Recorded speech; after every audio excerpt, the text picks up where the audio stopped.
와 잠깐만요. 이게 진짜 맞는 건가요? 지금까지 현대기아차가 가격이 비싸다는 걸로 엄청나게 비판을 받았잖아요. 그나마 현대차보다는 기아가 좀 더 가성비 쪽으로 기울고 있었는데 아무리 그래도 그렇죠. EV5 가격이 이래도 되냐 이겁니다. 제가 얼마 전에 레이 전기차는 전혀 저렴한 게 아니라고 말씀드렸잖아요. 지금은 가격 정상화 과정일 뿐이고 더 저렴해져야 한다. 내연기관차와 가격대가 비슷해져야 한다 했는데 이걸 지금 기아가 실현시켰습니다. EV5 시작 가격이 2,800만원대로 확정됐다고 합니다. 어떻게 된 일인지 쉽고 빠르게 정리해드리겠습니다. 농담 아닙니다. 외신들을 통해서 이미 보도가 됐는데요. 기아랑 중국 합작회사가 발표한 자료를 인용해서 EV5 시작 가격이 15만 9,800 위안으로 책정됐다는 보도가 나왔습니다. 이게 우리나라 돈으로 2,900만원 정도 하는 겁니다. 아무리 시작 가격이라 해도 대단하지 않나요? 레이 전기차 가격이 2,775만원부터 시작됩니다. 여전히 보조금에 의존하고 있는 가격인데 심지어 보조금을 더해도 내연기관차보다 비싸단 말이죠. EV5가 이렇게 저렴한 가격으로 책정될 수 있었던 이유는 뭘까요? 중국 모델은 비아드에 LFP 배터리를 탑재하기 때문에 그렇죠. 플랫폼은 현대차 그룹의 전기차 전용 EGMP 플랫폼을 사용하고 기아의 세 번째 전용 전기차입니다. 중국 시장을 노린 현재 생산 모델이지만 워낙 반응이 좋아서 국내를 비롯한 다른 해외 시장에서도 판매하기로 결정했고요. 이게 지금 이슈가 될 수밖에 없는 이유가 원래는 5천만원대로 출시될 거란 전망이 많았잖아요. 외신들도 모두 그렇게 예상하고 있었기 때문에 이번 시작 가격이 더욱 주목을 받고 있는 것 같습니다. 테슬라 주력 모델들보다도 저렴한 거죠. 모델 Y 후륜구동 모델보다 거의 2천만원 정도 저렴하고요. 상하이에서 생산 중인 모델 3보다도 저렴할 거라고 합니다. 모델 3는 3천만원대로 책정될 걸로 외신들도 보고 있거든요. 보조금까지 더하면 EV5는 진짜 2천만원 초반대로도 구매가 가능하다는 소리인데 아마 고급화 전략이 지금은 맞지 않는다고 판단한 게 아닌가 싶습니다. 왜냐면 EV5 바로 이전에 출시된 전기차가 EV9이잖아요. 현대차 그룹의 신차입니다. 그럼 웬만하면 우리나라에서는 신차 효과 때문에 잘 팔리고 출시 직전에 반응도 상당히 뜨거웠단 말이죠. 그래서 가격 공개 전에 사전계약 기록도 세웠습니다. 영업일 기준 8일 만에 만 대를 돌파했습니다. 그런데 사전계약 이후에 판매 가격이 7,700만원대부터 시작된다고 하니 사전계약이 실구매로 이어지지 않고 있는 거죠.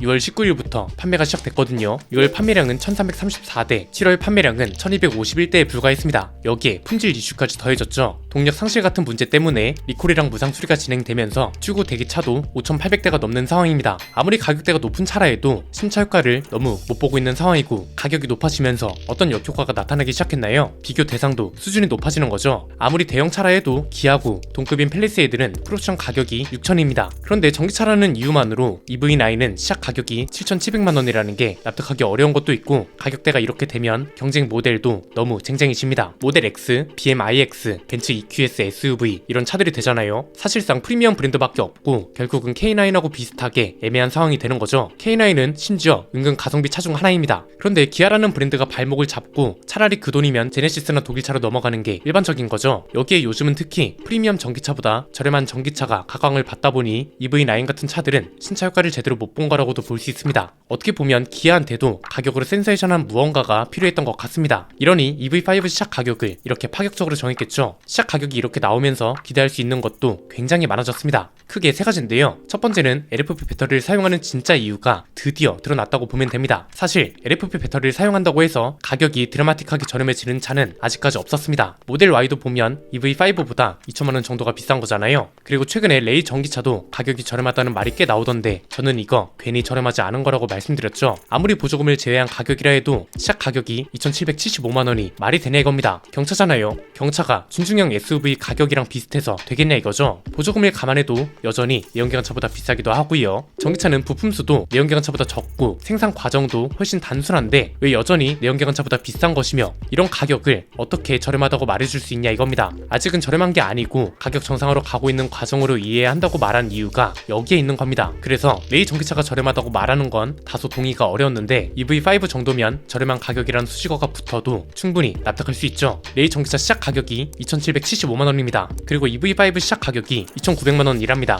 레이랑 겨우 125만원밖에 차이가 안 나는 거죠. LFP 배터리를 쓰는 차는 이 정도로 저렴해질 수 있다는 걸 증명한 거란 말이죠. 겨울철 효율이 좋아졌다고는 합니다. 토리스 전기차도 보면 환경부 인증 주행거리가 생각보다 괜찮게 나왔잖아요. 그런데 여전히 LFP 배터리에 대한 불신이 있는 상태고 무엇보다 NCM 배터리보다 저렴하다고 하는데 왜 드라마틱한 가격 인하가 지금까지 없었냐 이겁니다. 누군가는 LFP 배터리를 사용하면서 가격을 파격적으로 낮춰주길 바라고 있었고 전기차 회사들도 서로 눈치싸움을 하고 있던 찰나에 기아가 이걸 현실로 만들어버린 거죠. 두 번째는 이렇게 되면 국내 출시 가격도 기대해 볼만하다는 겁니다. 아직 국내 출시까지는 기간이 좀 남았습니다. 중국 출시가 11월 중이라고 하고 국내 출시는 내년이 목표라고 하잖아요. 이러면 더 기대될 수밖에 없는 이유가 내년쯤이면 저렴한 전기차가 더욱 많아진 상황일 겁니다. 이러면 기아도 올해보다 내년에 더욱 저렴한 가격대를 공략할 수밖에 없고, 중국 시장에서 시작 가격을 이렇게 잡아둔 이상 우리나라 시작 가격도 터무니없이 차이 나도록 하지는 못할 거란 말이죠. 당장 중국 시장 가격을 우리나라 소비자들도 알고 있는 상황입니다. 그런데 우리나라는 무려 1000만원 이상 비싸대요. 소비자들이 가만히 있겠어요?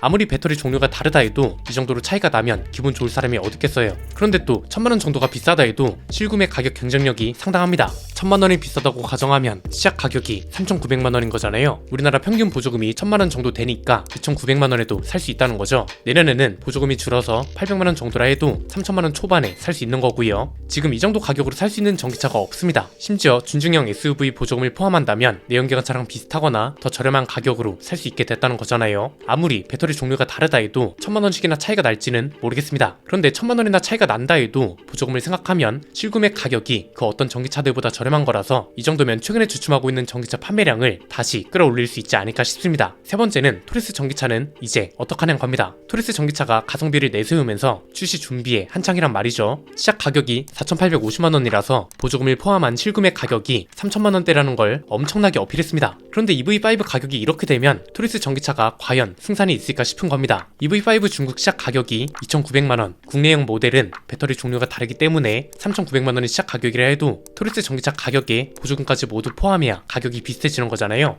EV5도 보조금을 받기 때문에 실구매 가격은 3000만원 초반까지 내려갈 거고요. 기아 쪽 얘기를 들어보니까 EV5 국내 출시를 내년 중으로 생각하고 있다고 하는데 토리스 전기차가 9월에서 10월쯤 출시됩니다. 이렇게 되면 신차 효과를 반년 정도밖에 못 가져간다는 거고, EV5 가격이 공개된 이상 토리스 전기차를 사지 않고 기다리는 사람들도 상당히 많을 겁니다. 나중에 가격이 어떻게 나오든 기다렸다 산다고 해서 손해는 아니니까요. 그래서 결국 KG 모빌리티, 줄여서 KGM이 지난번에 말씀드렸던 마이너스 트림 전략을 깊이 고민해 봐야 할 때라고 봅니다. 사실 현대기아차를 상품성으로 이기긴 힘듭니다. 전세계 판매량 3위입니다. 거대 글로벌 기업이라고요. 얘네를 상품성으로 이길 수 없는 이유는 간단합니다. 훨씬 많은 연구 개발 인력이 있고 훨씬 많은 자원을 투자하기 때문에 KGM이 이걸 따라가기 힘든 건 당연한 겁니다. 그럼 결국 거대 기업 외의 기업들은 저렴한 가격을 우선적으로 승부를 봐야 하는데, 지금 이미 토리스 전기차가 EV5보다 비싸다는 거죠. 그러면 나중에라도 마이너스 트림을 추가해야죠. 이게 중국 EV5하고 비교해도 문제인 이유는 뭔가요? 둘 다 비아디 LFP 배터리를 장착하잖아요. 그런데 토리스 전기차는 시작 가격이 4850만원이고 EV5는 어떻게 2900만원이 가능하냐 이겁니다. 결국 토리스 전기차도 마이너스 트림을 추가할 수밖에 없다는 겁니다. 무린 같은 차들도 보면 출시 이후에 얼마 안 있다가 저가형 트림을 추가하거든요. 옵션 같은 걸 조정하고 가격을 더 저렴하게 만든 트림을 추가하는데 KGM도 전반적으로 이 전략을 고려해 봐야 할 것 같습니다. 물론 아무리 마이너스 트림이라 해도 가격을 EV5 수준으로 내릴 수 있을진 모르겠지만 토리스 전기차뿐만 아니라 다른 모델들도 고려해 봐야죠 뭐.